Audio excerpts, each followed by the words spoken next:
সীতাকুণ্ড সরকারি মহিলা কলেজের অনলাইন ক্লাসে ফার্স্ট ইয়ারের শিক্ষার্থীবৃন্দকে স্বাগত। আজকে আমাদের ফার্স্ট ইয়ারের 19তম অনলাইন ক্লাস। আজকে আমরা একটা নতুন চ্যাপ্টার শুরু করতেছি, এটার নাম হচ্ছে বৃত্ত। বৃত্ত এই নামটা কিন্তু আমাদের খুবই পরিচিত। একেবারে আমরা ছোট ক্লাস থেকে ক্লাস 2-3 থেকেই বৃত্ত সাথে শব্দটার সাথে পরিচিত। বৃত্ত কি? বৃত্ত যদি কি তোমাকে জিজ্ঞাসা করে তুমি কি উত্তর দেবে? বৃত্ত হচ্ছে যে একটা স্থির বিন্দু থেকে আরেকটা বিন্দু যদি সর্বদাই সমদূরবর্তী থেকে সঞ্চারিত হয় তাহলে তার সঞ্চার পথকে বৃত্ত বলে। এই দূরত্বটুকু সবসময় সমান। এটা একটা চলমান বিন্দু। এটা এমনভাবে চলবে যেন এই বিন্দু থেকে সর্বদাই যেন তার দূরত্ব সমান থাকে। এইটা যে দূরত্ব, এটা একই দূরত্ব, এটা একই দূরত্ব, এটা একই দূরত্ব। মানে একটা স্থির বিন্দু থেকে আরেকটা বিন্দু যদি সর্বদাই সমদূরবর্তী থেকে সঞ্চারিত হয় তাহলে ওই বিন্দুর সঞ্চার পথকেই বৃত্ত বলে। বৃত্ত একটা বক্ররেখা, এইগুলো আমরা সবাই জানি। তো এখানে বৃত্ত কি সেটা পড়ানো হবে না, এখানে সমীকরণ পড়ানো হবে, সমীকরণ ভিত্তিক পড়ানো হবে। সরলরেখা আমরা যেভাবে করে আসছি, সরলরেখা চ্যাপ্টারটা আমরা যেভাবে করে আসছি ঠিক সেই ধরনের অঙ্ক করা হবে এখানে। দেখো, আমরা এই নির্দিষ্ট বিন্দু, এই স্থির বিন্দুকে বলা হচ্ছে বৃত্তের কেন্দ্র। এই স্থির বিন্দু থেকে এই চলমান বিন্দুর দূরত্ব সবসময় একটা নির্দিষ্ট দূরত্ব, মনে করো। আর এই স্থির বিন্দু থেকে চলমান বিন্দুর যে দূরত্ব এটিকে বলা হচ্ছে ব্যাসার্ধ। আর এই যে চলমান বিন্দু যে পথটা তৈরি করছে এটা হচ্ছে পরিধি, এটাকে বলি পরিধি। আর বৃত্তের যে কোনো দুইটা বিন্দু, পরিধির উপর যে কোনো দুইটা বিন্দু সংযোজক সরলরেখা হচ্ছে ওই বৃত্তের জ্যা। আবার যে জ্যা বৃত্তের কেন্দ্র দিয়ে যাবে সেটাকে বলা হচ্ছে ব্যাস। হতে পারে ব্যাসার্ধের দ্বিগুণকে ব্যাস বলে, অথবা ব্যাসের অর্ধেককে বলে ব্যাসার্ধ। এই হচ্ছে আমাদের প্রাথমিক কথাবার্তা, এগুলো একেবারে ছোট ক্লাসের পড়া। দেখো, আমরা একটা বৃত্তের সমীকরণ বের করব যেটার কেন্দ্র হচ্ছে মূলবিন্দু। কেন্দ্র মনে করো, কেন্দ্র এ বিন্দু যার স্থানাঙ্ক 0, 0। বি বিন্দু যার স্থানাঙ্ক মনে করো x1, এটা একটা চলমান বিন্দু। তাহলে দেখো, এ বিন্দু থেকে বি বিন্দুটা, এ বিন্দুকে কেন্দ্র করে বি বিন্দুটা এমনভাবে চলবে যেন এ বি দূরত্ব ইকুয়াল টু সবসময় আর হয়, সবসময় আর হয়, এটা মনে রাখতে হবে। তার মানে কি? তার মানে A B equal to r. তাহলে এ বি ইকুয়াল টু যদি আর হয় আমরা কি লিখতে পারি? A B square equal two অবশ্যই আর স্কোয়ার। তাহলে এ বি স্কোয়ার মানে কত? এবং বি বিন্দুর দূরত্বের বর্গ, তার মানে x-0 whole square plus y-0 whole square equal to R square, or X square plus Y square equal to R square. এইটা কিন্তু একটা বৃত্তের সমীকরণ, যেই বৃত্তের কেন্দ্র হচ্ছে 0, 0 আর ব্যাসার্ধ হচ্ছে আর। এই দুটো জিনিস আমাদের লাগবে, কেন্দ্র 0, 0 আর ব্যাসার্ধ হচ্ছে আর। সেই বৃত্তের সমীকরণ হবে x square plus Y square equal to r. তাহলে আমরা একটা সূত্র শিখলাম, সেটি কি? কোনো বৃত্তের কেন্দ্রের স্থানাঙ্ক যদি 0, 0 হয়, ব্যাসার্ধ যদি আর হয়, তাহলে বৃত্তের সমীকরণ হচ্ছে এত। আচ্ছা, কেন্দ্র 0, 0 না হয়ে মনে করো আরেকটা বৃত্তের সমীকরণ বের করব যেটার কেন্দ্র হচ্ছে এইচ কে। কথার কথা, এটাকে এ বিন্দু বলো, আর চলমান বিন্দু হচ্ছে পি এক্স ওয়াই, ব্যাসার্ধ হচ্ছে আর। তাহলে তার সমীকরণ কি হবে? সেটি হচ্ছে এপি ইকুয়াল টু আর ব্যাসার্ধ, or AP square equal to R square. তার মানে x-h whole square plus y-k whole square equal to হচ্ছে আর স্কোয়ার। এটাও বৃত্তের সমীকরণ, যেই বৃত্তের কেন্দ্রের স্থানাঙ্ক হচ্ছে এইচকে এবং ব্যাসার্ধ হচ্ছে আর। এইগুলো আমরা প্রাথমিকভাবে মনে রাখব। তাহলে আমরা ছোট ছোট দুটো সমীকরণ শিখে আসছি। একটা হচ্ছে কেন্দ্র যদি 0 0 হয়, ব্যাসার্ধ যদি r হয়, তার সমীকরণ হচ্ছে x square plus Y square equal to R square. আর কেন্দ্রের স্থানাঙ্ক যদি h কে হয়, ব্যাসার্ধ যদি r হয়, তার সমীকরণ হচ্ছে x minus h whole square plus y minus k whole square. এটার কেন্দ্র কত? এটার কেন্দ্র হচ্ছে h কে ও ব্যাসার্ধ হচ্ছে r। মনে রাখতে হবে এই জিনিসগুলো। আমি যেগুলো ব্লক করে দিচ্ছি এগুলো কিন্তু অবশ্যই তোমরা ভালো করে মনে রাখতে হবে। এবার দেখো আমরা বৃত্তের সাধারণ সমীকরণটা নিয়ে আলোচনা করব। বৃত্তের সাধারণ সমীকরণ। বৃত্তের সাধারণ সমীকরণ খুব ইম্পর্ট্যান্ট একটা জিনিস। বৃত্তের সাধারণ সমীকরণ হচ্ছে X square plus Y square plus 2gx plus 2fy plus C equal to 0। এটা তোমাকে খুব ভীষণভাবে মনে রাখতে হবে। প্রশ্নমালার প্রায় প্রত্যেকটা অঙ্ক আমরা এই সূত্র দিয়ে করব। এটা হচ্ছে বৃত্তের সাধারণ সমীকরণ। বৃত্তের সাধারণ সমীকরণ এটা একটু আমরা ভালো করে খেয়াল করি। তাহলে বৃত্তের সাধারণ সমীকরণে কি কি আছে? X square plus Y square plus 2gx plus 2fy plus C equal to 0। এটা হচ্ছে বৃত্তের সাধারণ সমীকরণ। দেখো এখানে আরও ভালো করে দেখি। এখন আমরা বৃত্তের সাধারণ সমীকরণের বৈশিষ্ট্য শিখব। কোন কোন বৈশিষ্ট্য থাকলে একটা সমীকরণকে বৃত্তের সমীকরণ বলা যাবে। 1 নম্বর বৈশিষ্ট্য হচ্ছে এটা এক্স ওয়াইয়ের একটা দ্বিঘাত সমীকরণ। এক্স স্কোয়ার ওয়াই স্কোয়ার থাকবেই। এক্স এবং ওয়াইয়ের একটা দ্বিঘাত সমীকরণ। 2 নম্বর হচ্ছে এখানে এক্স ওয়াই সম্বলিত কোনো পদ থাকতে পারবে না, যেমন 2xy 5xy এই জাতীয় কোনো পদ থাকতে পারবে না। একটা এক্সওয়ালা থাকবে আর একটা ওয়াইওয়ালা থাকবে। 3 নাম্বার শর্ত হচ্ছে যে এক্স স্কোয়ার এবং ওয়াই স্কোয়ারের সহগ সমান হবে। আমি যদি এখানে একটা 2 দিয়ে ফেলি, 2x স্কোয়ার দিই, তখন এটা আর বৃত্তের সমীকরণ হবে না। এখানে যদি 2x স্কোয়ার দিই, এখানে 2y স্কোয়ার দিতে হবে। তাইলে আমরা বৃত্তের সাধারণ সমীকরণটা অবশ্যই মনে রাখতে হবে। আরও মনে রাখতে হবে সাধারণ সমীকরণের বৈশিষ্ট্য সমীকরণ দেখেও তুমি মনে রাখতে পারো, যেটা এক্স ওয়াইয়ের একটা দ্বিঘাত সমীকরণ। এক্স ওয়াই সম্বলিত কোনো পদ থাকবে না এবং এক্স স্কোয়ার এবং ওয়াই স্কোয়ারের সহগ সবসময় সমান হবে। তাইলে সেই দ্বিঘাত সমীকরণটা হবে একটা বৃত্তের সমীকরণ। আচ্ছা, এইটা যদি বৃত্তের সমীকরণ হয়ে থাকে, তাহলে সেই বৃত্তের কেন্দ্র এবং ব্যাসার্ধ আমরা বের করতে পারি। দেখো কিভাবে বের করব। কেন্দ্র ব্যাসার্ধ কিভাবে বের করব। কেন্দ্র ব্যাসার্ধ বের করতে গেলে এটাকে আমরা একটু সাজিয়ে লিখব। কিভাবে সাজিয়ে লিখব একটু দেখো তোমরা। যেমন ধরো এক্স স্কোয়ারের পাশে আমি 2gx রাখলাম। সূত্র মিলানোর জন্য এখানে একটা জি স্কোয়ার দিলাম। কেন? X square plus 2gx plus g square, অর্থাৎ এই জিনিসটাকে আমি লিখতে পারবো এক্স প্লাস জি হোল স্কোয়ার। এইটাকে আমি একটা মিলানোর জন্য এইভাবে লিখলাম। তারপরে দেখো y square plus 2fy plus F square equal to, দেখো এখানে বাড়তি যেগুলো দিলাম জি স্কোয়ার এফ স্কোয়ার, এগুলো ব্যালেন্স করতে হবে মাইনাস সি। জি স্কোয়ারে দিলাম, এফ স্কোয়ারে দিলাম, সিকে পার করে দিলাম। দেখো এইটাকে আমরা লিখতে পারি এক্স প্লাস জি হোল স্কোয়ার। এইটাকে আমরা লিখতে পারি Y plus F whole square. এইটাকে আমরা লিখতে পারি root over of G square plus F square minus C whole square. ওই যে আমরা একটু আগে সূত্র একটা পড়ে আসছি, কোনো বৃত্তের কেন্দ্র যদি এইচ কে হয়, ব্যাসার্ধ যদি আর হয়, তাহলে তার সমীকরণ ছিল x minus h whole square plus y minus k whole square equal to R square.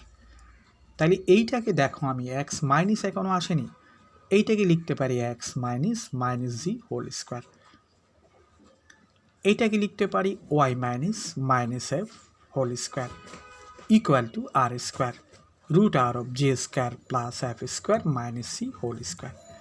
তাহলে এই সমীকরণটাকে যদি আমি ওইটার সাথে তুলনা করি, ওইটা মানে তার আগে যেটা শিখে আসছি, তাহলে সুতরাং এইচ মানি মাইনাস জি, কে মানি মাইনাস এফ, আর মানি এত। তার মানে এটার কেন্দ্রের স্থানাঙ্ক হচ্ছে মাইনাস জি মাইনাস এফ ব্যাসার্ধ কত?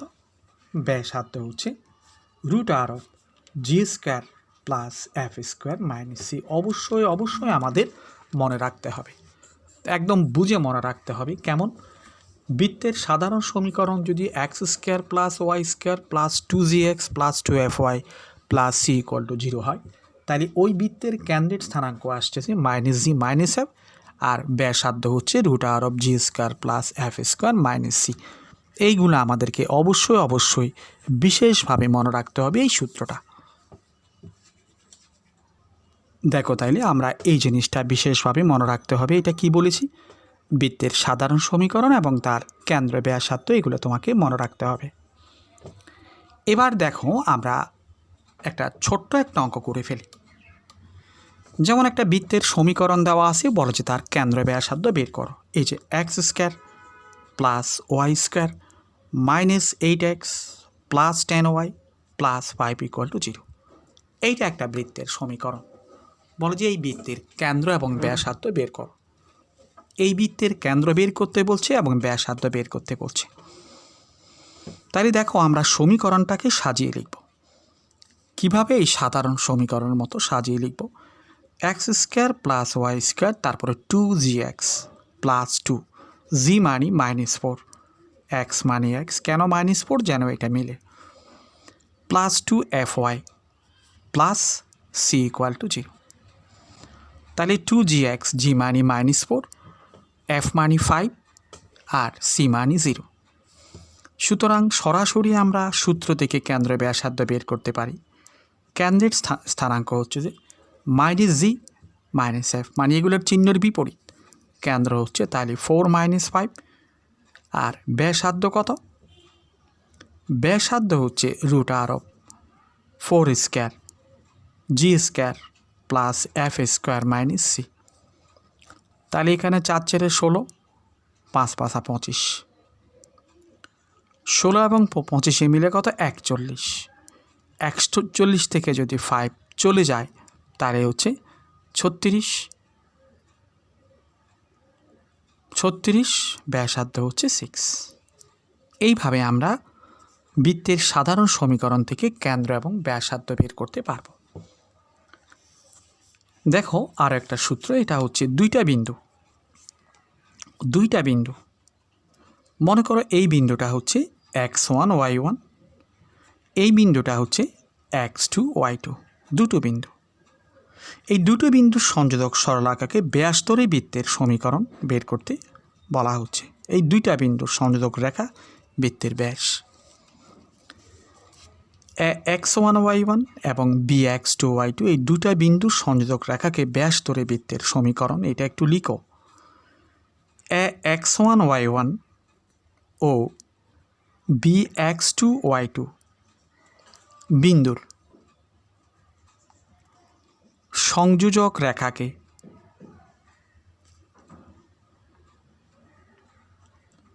ব্যাস ধরে বৃত্তের সমীকরণ। এই দুইটা বিন্দুর সংযোগ রেখাকে ব্যাস ধরে বৃত্তের সমীকরণ হচ্ছে x - x1 into x - x2 plus y - y1 into y - y2 = 0। এটা একটা বৃত্তের সমীকরণ। কোন বৃত্ত?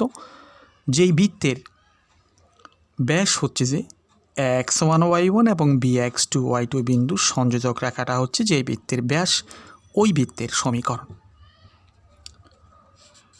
তাহলে দেখো, আমরা এইভাবে গেল।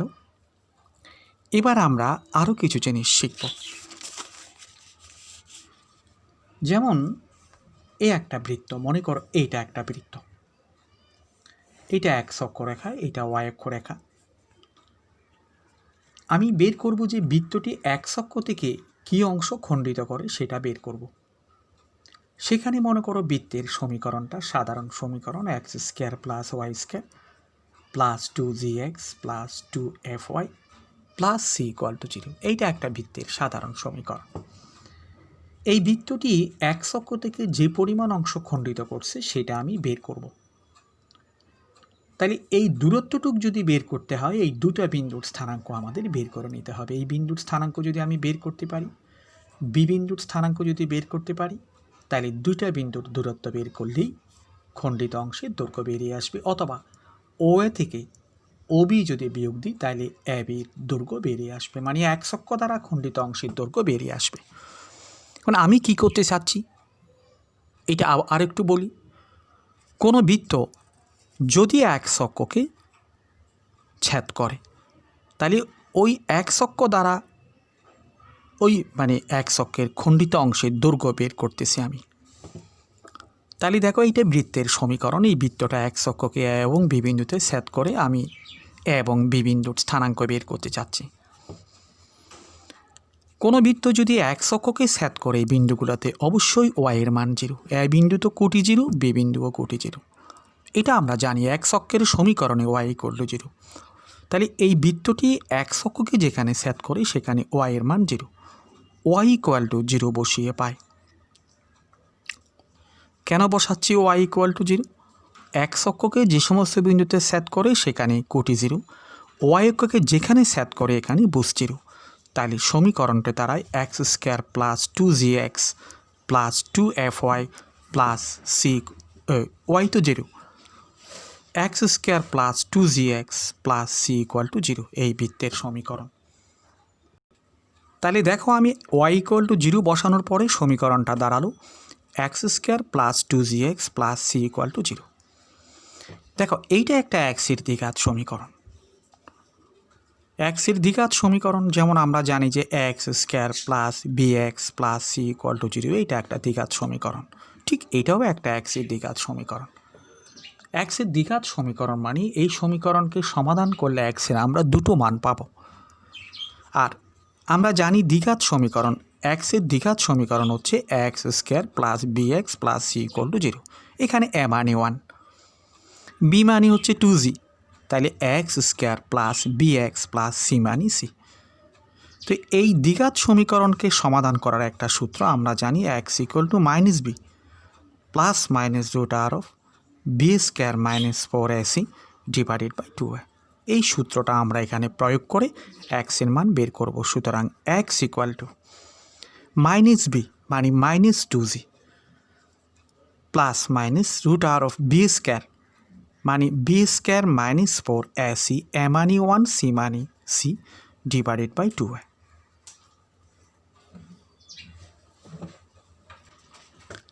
দ্বিঘাত সমীকরণ সমাধান করার এই সূত্রটা আমরা সবাই জানি। এখানে a বলতে বোঝাচ্ছে x² এর সহগ, b বলতে x এর সহগ, c বলতে c কনস্ট্যান্টটা। এইটার সাথে যদি এই সমীকরণের তুলনা করি তাহলে a মানে 1, b মানে 2g, c মানে c। তাহলে সূত্র হচ্ছে x = -b মানে -2g ± b² মানে 2g² - 4ac, a মানে 1, c মানে c / 2a। তাহলে এইটিকে যদি আমরা ক্যালকুলেশন করি -2g ± এখান থেকে 4কে বের করলে 2 হয়ে যাবে, g² - c / 2, 2 দ্বারা যদি কাটি তাহলে -g ± g² - c। দেখো এখানে x এর দুটো মান, x এর একটা মান হচ্ছে -g + g² - c, এইটা একটা মান। আরেকটা মান হচ্ছে -g - g² - c, এটা আরেকটা মান। প্লাস নিয়ে এইটা পেলাম, মাইনাস নিয়ে এটা পেলাম, দুটো মান। যে কোনো দ্বিঘাত সমীকরণকে সমাধান করলে চলক রাশির দুটো মান আসে। মনে করে একটা মান 4 আর একটা মান 2। কথার কথা 4 হচ্ছে যে এটা a বিন্দুর বুস, 2 হচ্ছে যে এটা b বিন্দুর বুস। তাহলে আমি যদি বড় মানটা থেকে যদি ছোট মানটা বিয়োগ দিই, এটা হচ্ছে a বিন্দুর বুস, এটা হচ্ছে b বিন্দুর বুস, বিয়োগ দিলে তাহলে তুমি দেখো g চলে যাচ্ছে, এটা √g² - c plus √g² - c 2 √g² - c। সুতরাং x অক্ষ থেকে খণ্ডিত অংশের পরিমাণ, x অক্ষ থেকে খণ্ডিত অংশের পরিমাণ, এটা আমরা মনে রাখতে হবে।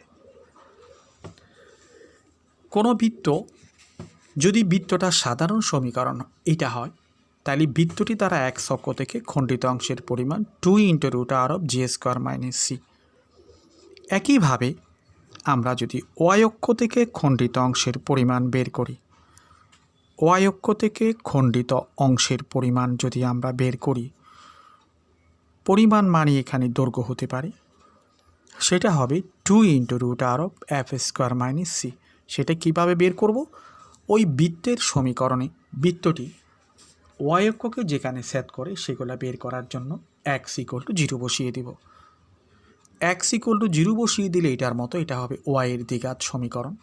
সমাধান করলে y এর দুটো মান বেরিয়ে আসবে, বড় মানটা থেকে ছোট মানটা বিয়োগ দিলে এগুলা বেরিয়ে আসবে। এই কথাগুলো আমাদের খুব ইম্পর্টেন্ট। এটা x অক্ষ থেকে খণ্ডিত অংশের পরিমাণ, এটা হচ্ছে y অক্ষ থেকে খণ্ডিত অংশের পরিমাণ। আচ্ছা, আরও আছে, আরও কিছু কিছু জিনিস তোমাকে জানতে হবে। কেমন? যেমন ধরো কোনো বৃত্ত x অক্ষ মূল বিন্দুগামী বৃত্ত, কোনো বৃত্ত মূল বিন্দু দিয়ে যায়, মূল বিন্দু দিয়ে যদি কোনো বৃত্ত যায়, মূল বিন্দুগামী যে কোনো বৃত্ত গমন করলে তার কনস্ট্যান্ট 0 হবে, মানে c = 0 হবে, c = 0 হবে।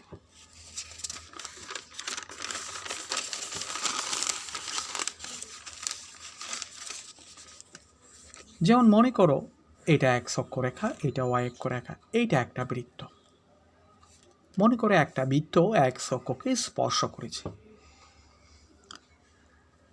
কোনো বৃত্ত যদি x অক্ষকে স্পর্শ করে আর ওই বৃত্তের কেন্দ্রের স্থানাঙ্ক যদি hk হয়, কেন্দ্রের স্থানাঙ্ক hk মানে কি এই দূরত্বটা হচ্ছে h আর এই দূরত্বটা হচ্ছে k, তাহলে ওই বৃত্তের ব্যাসার্ধ হবে k। মানে কোনো বৃত্ত যদি x অক্ষকে স্পর্শ করে ওই বৃত্তের কেন্দ্রের কুটি হবে বৃত্তের ব্যাসার্ধের সমান। একটা বৃত্তের কেন্দ্রের স্থানাঙ্ক জানা আছে এবং বলে যে বৃত্তটি x অক্ষকে স্পর্শ করে, তাহলে বৃত্তটির ব্যাসার্ধ হবে কেন্দ্রের কুটি। ঠিক একইভাবে কোনো বৃত্ত যদি y অক্ষকে স্পর্শ করে, কেন্দ্রের ভুজ হবে বৃত্তের ব্যাসার্ধের সমান। আরও আছে, আরও কিছু শর্ত আমরা জুড়ে দিতে পারি। কেমন? আমরা একটু আগে পড়লাম যে বৃত্তের সাধারণ সমীকরণ x অক্ষ থেকে খণ্ডিত অংশের দৈর্ঘ্য 2 × √r/g² - c। এটা হচ্ছে x অক্ষ থেকে খণ্ডিত অংশের দৈর্ঘ্য। তো কোনো বৃত্ত যদি x অক্ষকে শুধুমাত্র স্পর্শ করে, তাহলে কোনো অংশ খণ্ডিত করে নাই, এই খণ্ডিত অংশের দৈর্ঘ্য হবে 0। 0 যদি খণ্ডিত অংশের দৈর্ঘ্য হয় তখন হবে g² = c। এইটা হচ্ছে যে কোনো বৃত্ত x অক্ষকে স্পর্শ করার শর্ত। মানে x অক্ষ থেকে যে অংশটা খণ্ডিত করতো সেটা আসলে 0, সেটা 0 ধরলে g² = c। একইভাবে কোনো বৃত্ত যদি y অক্ষকে স্পর্শ করে তখন 2 × √r/f² - c = 0 or f² = c। এটাকে হচ্ছে কোনো বৃত্ত y অক্ষকে স্পর্শ করার শর্ত। একইভাবে যদি কোনো বৃত্ত উভয় অক্ষকে স্পর্শ করে, একটা বৃত্ত এইভাবে উভয় অক্ষকে স্পর্শ করেছে, তার বেলায় g² = f² = c। এই বিষয়গুলো না আমাদের খুব ভালো করে মনে রাখতে হবে, তাইলে আমরা মোটামুটিভাবে অঙ্ক করতে পারব। তাইলে দেখো এই জিনিসগুলো তোমাদেরকে মনে রাখতে হবে। আমরা কি কি পড়লাম? আমরা পড়লাম যে বৃত্ত কাকে বলে, বৃত্তের সমীকরণ, বৃত্তের সমীকরণে আমরা বেশ কটা জিনিস পড়েছি। বৃত্তের সমীকরণে আমরা বেশ কটা জিনিস পড়ে আসছি। কী ধরনের? কোনো বৃত্তের কেন্দ্রের স্থানাঙ্ক যদি 0, 0 হয়, ব্যাসার্ধ যদি r হয়, তাহলে বৃত্তের সমীকরণ x² + y² = r²। আর কোনো বৃত্তের কেন্দ্রের স্থানাঙ্ক যদি hk হয়, ব্যাসার্ধ যদি r হয়, তাহলে তার সমীকরণ x - h² + y - k² = r²। তারপরে যেটা খুবই ইম্পর্ট্যান্ট, বৃত্তের সাধারণ সমীকরণ, সেটা পড়ে আসছি আমরা x² + y² + 2gx + 2fy + c = 0। এটা যদি বৃত্তের সাধারণ সমীকরণ হয়, সেই বৃত্তের কেন্দ্রের স্থানাঙ্ক আসবে যে -g - f, ব্যাসার্ধ আসবে √r/g² + f² - c। আমি একটু সংক্ষেপে বলি তোমাদেরকে। কোনো বৃত্তের সমীকরণ থেকে কেন্দ্রের ব্যাসার্ধ কেন্দ্রের স্থানাঙ্ক বের করতে গেলে এটা হবে x এর সহগের অর্ধেক এবং বিপরীত চিহ্ন বিশিষ্ট। এখানে 2g থাকলে এখানে জি হবে, এখানে যেহেতু প্লাস আছে এটা মাইনাস জি। আর কুটি হবে যে ওয়াইয়ের সহগের অর্ধেকের বিপরীত চিহ্ন বিশিষ্ট। আর ব্যাসার্ধ equal to root over of G square plus f square minus c, এগুলো দুই একবার বের করলে ঠিক হয়ে যাবে। এখানে ছোট্ট একটা উদাহরণ, যেমন এটা এইভাবে বের না করলেও হবে, মুখে মুখে বের করে ফেলতে হবে। এক্সের সহগ কত -8, এটার অর্ধেক এবং বিপরীত চিহ্ন হচ্ছে যে এই বৃত্তটির কেন্দ্রের বুস, অর্ধেক হচ্ছে 4, বিপরীত চিহ্ন হচ্ছে +4। আর ওয়াইয়ের সহগের অর্ধেকের বিপরীত চিহ্ন বিশিষ্ট হচ্ছে কেন্দ্রের কুটি, এটা 10, এটা -5, 10-এর অর্ধেক 5, বিপরীত চিহ্ন বিশিষ্ট -5। আর কেন্দ্রের ব্যাসার্ধ equal to g square plus F square minus c, যেটা আসে সেটা। আরেকটা সূত্র, এটা হচ্ছে যে দুইটা বিন্দুর সংযোজক সরলাকাকে ব্যাস ধরে বৃত্তের সমীকরণ। দুইটা বিন্দুর সংযোজক সরলাকাকে ব্যাস ধরে বৃত্তের সমীকরণ। একটা বিন্দু যদি x1 y1 হয়, আর একটা বিন্দু যদি x2 y2 হয়, তাহলে এই দুইটা বিন্দুর সংযোগ রেখাকে ব্যাস ধরে বৃত্তের সমীকরণ হবে x minus x1 into x minus x2 plus y minus y1 into y minus y2 equal to 0। এটা হচ্ছে দুইটা বিন্দুর সংযোগ রেখাকে ব্যাস ধরে বৃত্তের সমীকরণ। তারপরে দেখো আমরা কি পড়ে আসছি, বৃত্তের সাধারণ সমীকরণ। এই বৃত্ত দ্বারা যদি এক অক্ষ থেকে কোনো অংশ খণ্ডিত করে, খণ্ডিত অংশের দৈর্ঘ্য বের করেছি আমরা। কিভাবে? প্রথমে আমরা বিন্দুগুলো পাওয়ার জন্য y ইকুয়াল টু 0 বসিয়ে দিয়েছি। y ইকুয়াল টু 0 বসালে এক্সের দুটো মান বেরিয়ে আসছে। একটা হচ্ছে -g plus root over of G square minus c, আর একটা হচ্ছে -g minus root over of G square minus c. বড়টা সামনে লিখেছি, ছোটটা পিছনে লিখেছি। বড়টা থেকে ছোটটা বিয়োগ করলে খণ্ডিত জিয়ার দৈর্ঘ্য বেরিয়ে আসছে 2 into root over of G square minus c. তারপরে পড়লাম যে ওয়াই অক্ষ থেকে খণ্ডিত অংশের পরিমাণ 2 into root over of f square minus c. একইভাবে এগুলো মনে রাখতে হবে, কিন্তু অঙ্ক করার জন্য এগুলো আমাদেরকে মনে রাখতে হবে। তারপরে আমরা আরও কিছু জিনিস পড়লাম, যে কোনো বৃত্ত যদি এক অক্ষকে স্পর্শ করে তাহলে কেন্দ্রের কুটি বৃত্তটির ব্যাসার্ধের সমান হবে। একইভাবে কোনো বৃত্ত যদি ওয়াই অক্ষকে স্পর্শ করে কেন্দ্রের ভুজ বৃত্তের ব্যাসার্ধের সমান হবে। অথবা কোনো বৃত্ত যদি এক অক্ষকে স্পর্শ করে এক অক্ষ থেকে খণ্ডিত অংশের দৈর্ঘ্য 0 ধরলে জি স্কোয়ার ইকুয়াল টু সি। এটা হচ্ছে যে কোনো বৃত্ত এক অক্ষকে স্পর্শ করার শর্ত। একইভাবে কোনো বৃত্ত ওয়াই অক্ষকে স্পর্শ করার শর্ত হচ্ছে যে ওই ওয়াই অক্ষ থেকে খণ্ডিত অংশের দৈর্ঘ্য 0, f square equal to c. আর উভয় অক্ষকে যদি স্পর্শ করে তাহলে g square equal to f square equal to c. এই জিনিসগুলো তোমরা খুব মনোযোগ দিয়ে দেখবে। বেসিক আলোচনাগুলো যদি ভালো করে বুঝো তাহলে আমরা অঙ্ক করতে পারবো। তাহলে ঠিক আছে, আজকের ক্লাস আমাদের আপাতত এখানেই সমাপ্ত। ধন্যবাদ।